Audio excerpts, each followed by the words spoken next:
Hi everybody, it's Mrs. Cassell, and here is your overview for how to do your lab project for this week. On your modules tab, you'll see that our entire week, it is this Crumple Zone Engineering Design Challenge. I'm going to make my screen just a little bigger. At the top, it lists the standard, and then it says Learn, Practice, and Support.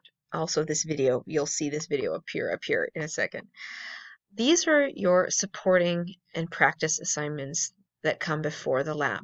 This reviews everything we've been doing in the last 2 weeks. So if you feel like you understand momentum and collisions and you're ready to go onto the lab, I would recommend you do that. Save these assignments for afterwards or for follow-up if you need help when answering the analysis questions. If you're like, dude, I don't understand anything about momentum, then you, by golly, should start with these.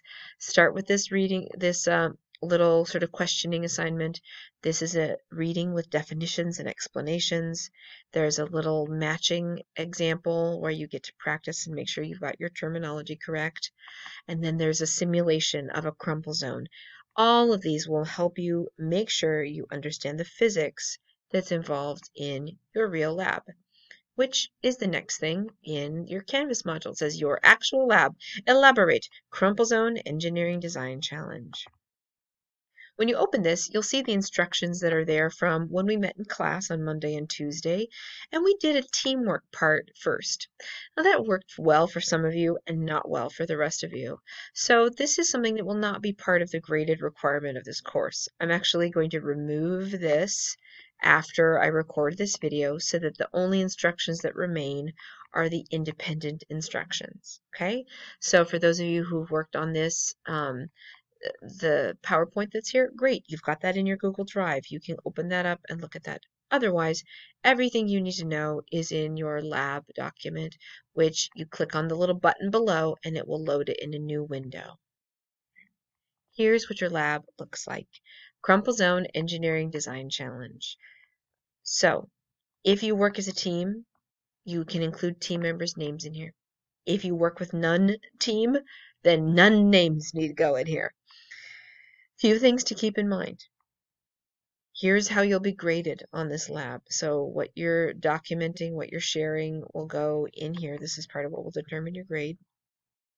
So take a look at that, read through how you'll earn those points. A lot of you, right off the bat, you had to gather materials, right? So before it explains what the lab is about, you needed to get some stuff from school, or you needed to figure out a way to get those materials around your home or come up with another plan. Here's where you'll keep track of what you choose, and your goal is to stay within a $1,000 budget. So here's your challenge. And those team slides, they're linked right here in case you need to go back and look at them. You do not need to complete them. They're just there for you to look at. Each member of your team will design safety features for a vehicle that are meant to protect the passenger from impact. Right now, your team is one person, unless you made a plan to work with a small group. So your team is one. So this still describes what you yourself are doing. You will build a prototype from the listed materials and stay within a budget of 1,000 imaginary dollars. A raw egg will represent your passenger. To test your prototype, you will drop a mass of approximately 15 ounces from a specific height, 36 inches, standard countertop height. A successful design protects the passenger from impact, yielding an unbroken egg. So 15 ounces is about the mass of a can of beans or a can of soup. We tried to guess what's something that everybody is likely to have lying around their house somewhere. And we said, you know what? Somewhere there's a can of beans in everybody's house. So that's why we picked that. You could easily use a shoe or a book or something else. The idea is that it's just estimating a mass of, so if you imagine sort of weighing a can of beans in your hand, that's what mass we're recommending you try.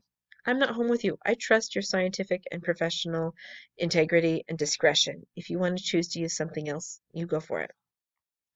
The 36 inches is the standard sort of countertop height. That's just an average. It is okay for if your countertops are a little shorter or a little taller, just use your countertop height, okay?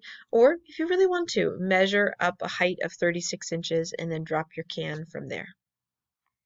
The idea is we're modeling this collision by setting up your egg in whatever protective thing you've built We're setting it up on the floor, and we're dropping that heavy object on it to simulate a collision.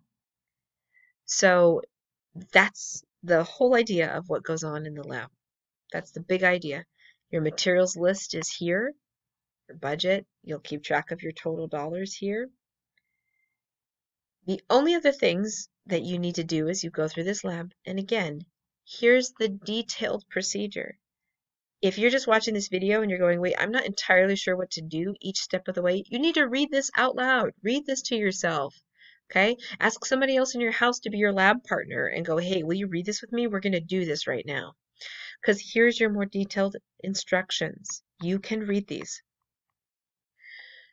Please, yes, write a short description of your design once you've built it. Insert a picture of it so that I can see what it looks like. After you drop your can of beans onto your protected egg, did it survive? Describe the state of health of your passenger. And then please provide photographic or video evidence of this state of health of your egg after the can of beans falls on it. If your egg survives, good job, that's the whole point. And then I would really like you to test it, though, the way the Mythbusters do, right? They always do something, if they're successful, they're like, huh, Buster didn't get blown up by this. How much dynamite would it really take to blow him up? So try something after you are successful, like figure out what's the maximum height. If you raise the height a little more, the egg is, or the can is going to fall and have more time to fall, so it will be traveling at a higher velocity, so it will have more momentum when it collides with your protected egg. So there's more momentum, there's going to be more force in that crash. How much force can your design actually handle before your egg breaks? So you could try raising up that object, increasing the velocity and therefore increasing the momentum. Or you could drop it from the same height, but increase the mass. Take 2 cans and put them together. Get a stack of books and drop it. Get a bag and fill it up with stuff. You name it, but increase the mass, because that also increases the momentum, which will increase the force. So we can really test the limits of what your protective design can do. The last part of this lab are the 7 analysis questions that are here. These ask you to explain the physics of what's going on, to think about the nature of the project too. So these are where, if you don't know how to explain some of the physics of what you were doing, go back and do those assignments that were earlier in Canvas. Those learn, practice. Oops, let me go back. Those learn, practice, and what was the third one I used? Learn, practice, and support. These assignments will help you find the terminology and the physics to explain the answer on your lab. Okay, everybody, the final thing I want to say about this is that I do very much hope you have fun.